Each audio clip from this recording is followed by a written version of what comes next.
Hello, कैसे हैं प्यारे बच्चों। मैं सुरेशन का आज लास्ट पार्ट है। इसमें हम सर्किल का एरिया देखेंगे। पिछले पार्ट में हमने सरकमफ्रेंस देखा, इसमें एरिया देखें। तैयार हैं? तो चलिए।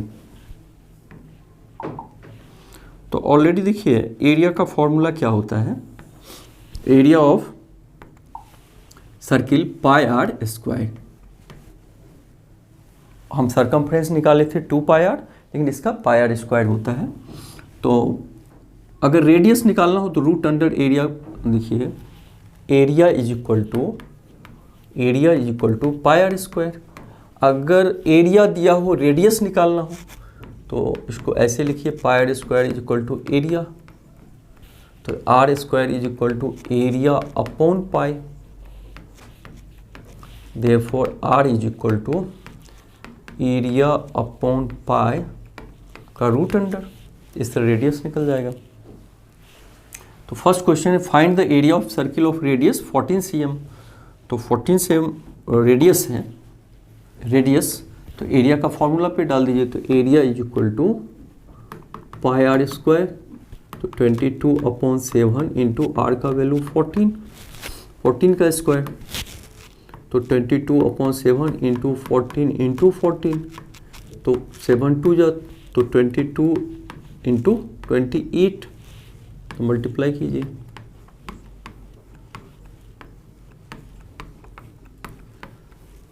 616 सेंटीमीटर स्क्वायर। तो इस तरह हम निकाल सकते हैं। आगे देखते हैं कुछ और सवाल। Question the circumference of a circle is 168 cm, find its area. Circumference दिया है, तो सर्कमफ्रेंस का फॉर्मूला क्या होता है। Circumference is equal to 2 pi r, और 2 पाई आर का वैल्यू 168 दिया है। तो पहले इसके सहारे देखते हैं हम क्या निकाल सकते हैं। तो 2 इंटू पाई का value 22/7, r is equal to 168। Therefore r is equal to 168 into 7/2 into 22। तो 2 8 जा, 2 4 जा 20, 2 11 जा, 2 8 जा और 2 4 जा, ठीक है 2 11 और 2 4 जा, तो ये हो गया R is equal to 42 into 7/11। R का वैल्यू इतना है, तो फाइंड इट्स एरिया। तो एरिया बराबर पाई आर स्क्वायर, तो वैल्यू दे देंगे।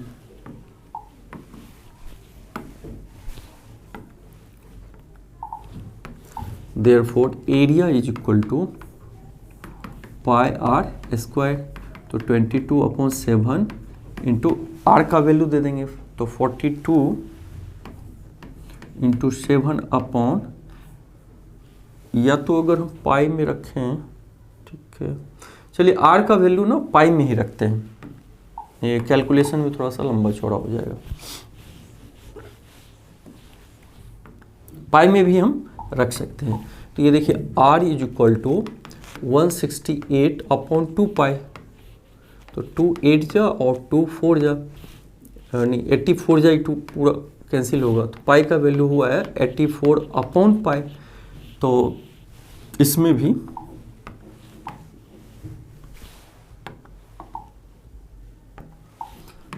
पाई इंटू, और आर का वैल्यू कितना है 84/पाई, तो 84/पाई का होल स्क्वायर। तो पाई इंटू 84 इंटू पाई का वैल्यू देंगे।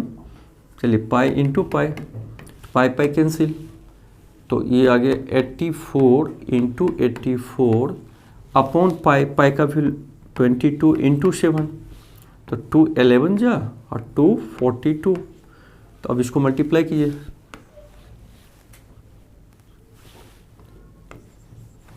7 2 जा 14 7 4 जा 28 23, 294 इंटू 84/11।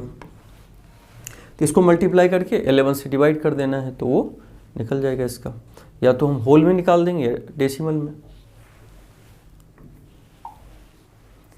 चलिए अब देखते हैं। ये wire bent in the form of a square, एक तार को स्क्वायर के फॉर्म में मोड़ दिया है, मुड़ा हुआ है मान लो। ए वाइड बेंट मतलब मुड़ना in the form of square encloses an area of 121 centimetre, और ये जो स्क्वायर एरिया को कवर कर रहा है 121 सेंटीमीटर स्क्वायर। अभी यहीं तक हम पढ़े, तो इसके सहारे आप क्या निकाल सकते हैं? स्क्वायर का एरिया दिया है, साइड निकल जाएगा, क्योंकि area of square is equal to side square. तो एरिया दिया हुआ 121 is equal to a square, therefore side square is equal to 121 का रूट अंडर 11। तो इसका मतलब इसका साइड निकल गया 11, तो इसका पेरीमीटर कितना होगा? क्योंकि उसी से फिर वो सर्किल भी बनाया है, तो इसका हमें पेरीमीटर की जरूरत पड़ेगी। तो therefore perimeter is equal to 11 into 4, तो 44। इसका मतलब इसका पेरीमीटर है, इस स्क्वायर का पेरीमीटर 44 सेंटीमीटर। उसी को a wire bent in the form of a square encloses इतना area, the same wire is bent in the form of a circle. उसी वायर को सर्किल के रूप में मोड़ा, तो इसका मतलब ये 40 सर्किल का भी सरकमफ्रेंस 44 होगा। Therefore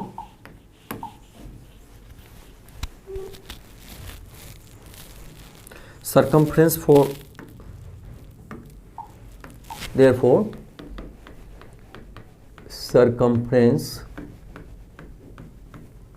of circle is equal to 44 cm। तो find the area enclosed bye, तो सरकमफ्रेंस से हम r निकाल देंगे। तो सरकमफ्रेंस का फॉर्मूला क्या होता है? 2 पाई r इक्वल टू, और ये 44 इधर निकला हुआ है, तो 2 into 22/7r is equal to 44। तो r is equal to 44 into 7/22, 2 जब 44, r इज इक्वल टू 7। इसका मतलब उस सर्किल का रेडियस निकल गया, तो एरिया निकाल देंगे। Therefore area is equal to pi r square, तो 22/7, और r का वैल्यू कितना है? 7, तो 7 स्क्वायर 7 7 154 cm स्क्वायर। इस तरह हम निकाल देंगे। समझ रहे हैं आप लोग? तो चलिए एक और अच्छा क्वेश्चन है। The diameter of a circular park is 88 metre. जितना पढ़ी उस पर विचार कीजिए। एक सर्कुलर पार्क है, इसका डायमीटर मतलब ये 2r दिया है। डायमीटर मतलब क्या होता है? 2r, और ये कितना दिया हुआ है? 88 मीटर। 88 मीटर, तो इसका मतलब r का वैल्यू कितना निकल गया? 88 का हाफ, मतलब 2 उधर डिवाइड होगा 44 मीटर, तो r हमें इसका निकल गया। अब कह रहा है ये 7 metre wide road outside around it. एक अब इसके चारों तरफ 7 मीटर वाइड चौड़ा रास्ता बनाया गया है। तब इससे क्या मतलब निकलेगा?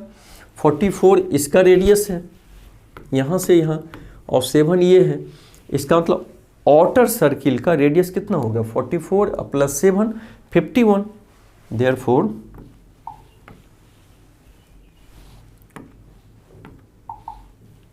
Therefore radius of outer circle is equal to 51 cm। जब मीटर में दिया है तो मीटर ले लीजिए। हाँ, मीटर में सब दिया है।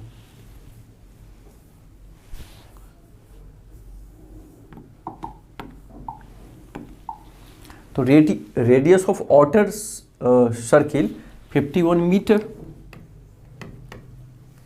कह रहा है कि find the constructing the road, मतलब इस रोड को बनवाना है।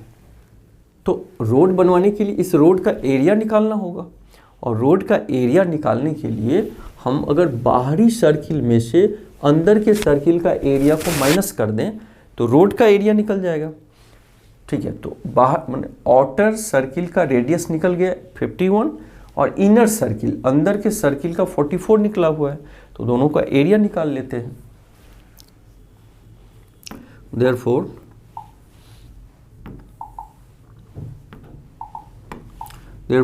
area of आउटर सर्किल,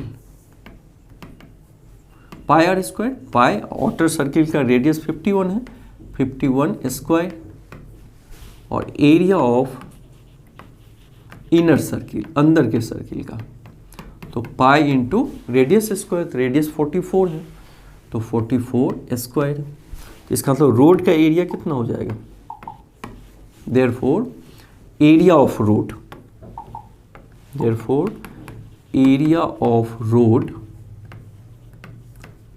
ये बाहरी का जितना एरिया है उसमें से अंदर का एरिया घटा देंगे तो रोड का ही तो एरिया बचेगा, तो ये माइनस कर दीजिए, तो 51 square minus pi into 44 square, तो पाई को कॉमन ले लेंगे तो 51 स्क्वायर माइनस 44 स्क्वायर, तो पाई इंटू ए स्क्वायर माइनस बी स्क्वायर के फॉर्म में है, तो एक बार ऐड कर दीजिए और एक बार माइनस कर देंगे, क्योंकि a square minus b square is equal to a plus b into a minus b, तो पाई इंटू 415 549 95 इंटू 51 44 जाएगा 7, तो इसका मतलब एरिया हमें निकल गया।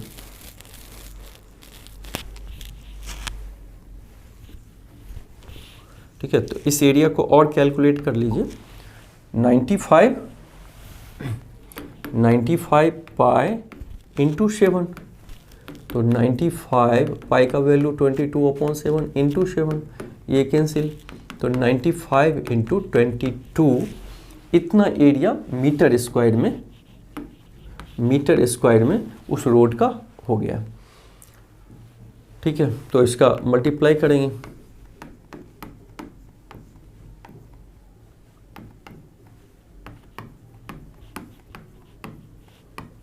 To 2090 metre square total area हमें रोड का निकल गया प्यारे बच्चों। अब रेट दिया हुआ है उसका कंस्ट्रक्ट कराने के 20 रुपये पर मीटर स्क्वायर, 1 मीटर स्क्वायर में इतना खर्चा लग रहा है, 2 मीटर स्क्वायर रहता है 2 से मल्टीप्लाई करते, 10 रहता है 10 से करते, लेकिन टोटल इतना है, इसका मतलब cost of constructing the road equal to 2090 into 20, तो 0 0 ये 0 ये 0, तो 41,800 रुपीज़ इतना लगेगा। इस तरह प्यारे बच्चों हम निकाल देंगे, पहले अंदर का एरिया निकाले फिर बाहर का निकाले, माइनस कर दिए फिर निकाल दिए। आगे देखते हैं, the circumference of 2 circle are in the ratio 2:3। मान लीजिए 2 सर्किल है,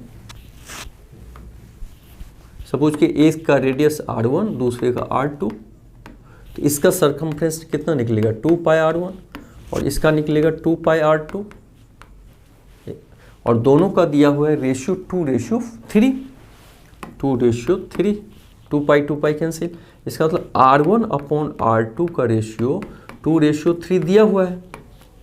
ठीक है प्यारे बच्चों, ये हमें निकल गया। Find the ratio of their areas, अगर ये पूछता कि फाइंड ऑफ देयर रेडियस तो ऑलरेडी निकल गया है, तो अब एरिया निकालिए।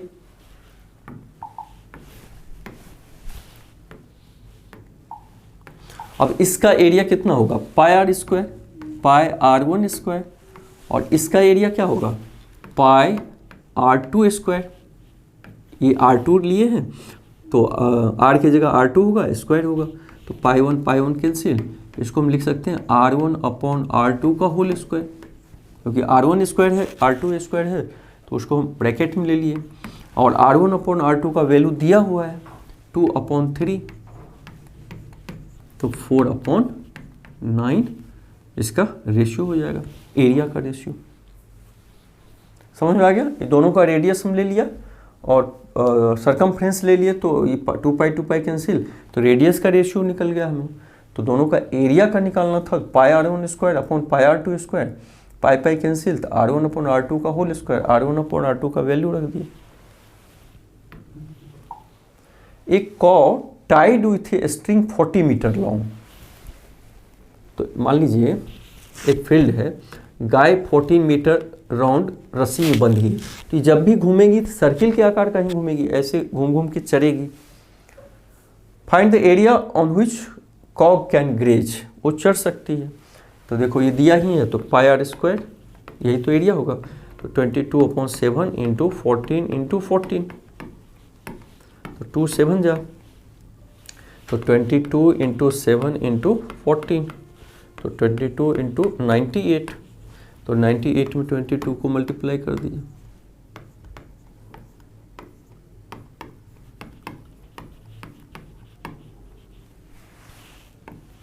To 2156 square metre.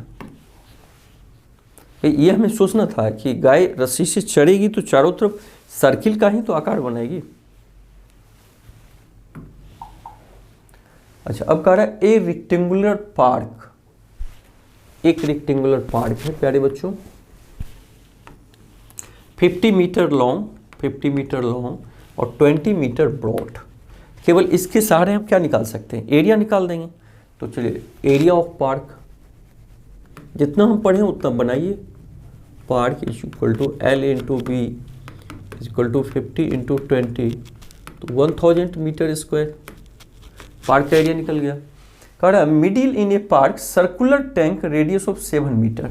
अब ये भी एक गड्ढा, यहाँ पे एक कुआं मान लो खोदा था जिसका रेडियस 7 था। तो इसका मतलब इस पूरे पार्क में अगर इसका एरिया घटा दें तो रेस्ट ऑफ द पार्क का मिलेगा। तो चलिए इसका भी सर्कुलर टैंक का एरिया निकाल लीजिए। एरिया ऑफ सर्कुलर टैंक, तो पाई आर स्क्वायर, तो पाई इंटू और 7 है तो पाई आर स्क्वायर, 7 स्क्वायर तो 22/7 इंटू 7 इंटू 7,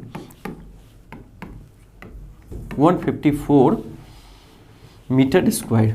मतलब क्या हुआ, पूरा इस रेक्टेंगुलर पार्क का एरिया 1000 मीटर स्क्वायर है और इस कुआं का बीच में जो है उसका 154 है। तो find the cost of turfing the remaining portion at the rate of RS 10 पर मीटर। टर्फिंग का मतलब होता है घास लगवाना। तो घास तो कुआं में लगे नहीं, रेस्ट एरिया में निकलेगा। तो पहले रेस्ट एरिया कितना हो रहा है, रेस्ट एरिया, तो रेस्ट एरिया तो पूरा रेक्टेंगल का एरिया है 1000 मीटर स्क्वायर और माइनस बीच में कुआं का एरिया कितना है 154, तो 154 मीटर स्क्वायर, तो इसको माइनस कर दीजिए 1000 में, तो 846 मीटर स्क्वायर हुआ। ठीक है, अब रेट इसका क्या दिया हुआ है टर्फिंग कराने का, देखिए 10 रुपये पर मीटर स्क्वायर, मैंने 1 मीटर स्क्वायर अगर घास लगवाएंगे तो 10 रुपीज़ लेगा। तो टोटल घास में कितना लगवाना है 846 metre square. Therefore turfing cost is equal to 846 into 10, तो 8460 रुपीज। तो क्या किया प्यारे बच्चों कि हम पहले रेक्टेंगल का एरिया निकाल दिए, इसमें से ये जो बीच में कुआं है उसका एरिया निकाल दिए, दोनों को माइनस किए तो रेस्ट पार्ट का एरिया निकल गया ये, और 10 रुपये पर स्क्वायर मीटर टर्फिंग कॉस्ट है घास लगवाने का। तो टोटल में हम मल्टीप्लाई कर दिए। तो इसको प्रैक्टिस जरूर करना है, कॉपी पे इस सारे क्वेश्चन को दोबारा जरूर लगाइएगा। तो चलिए प्यारे बच्चों, मिलके बहुत अच्छा लगा। ये चैप्टर अंत है, सभी पार्ट का रिवीजन कर लीजिएगा। ठीक है, थैंक यू, मिलके बहुत अच्छा लगा।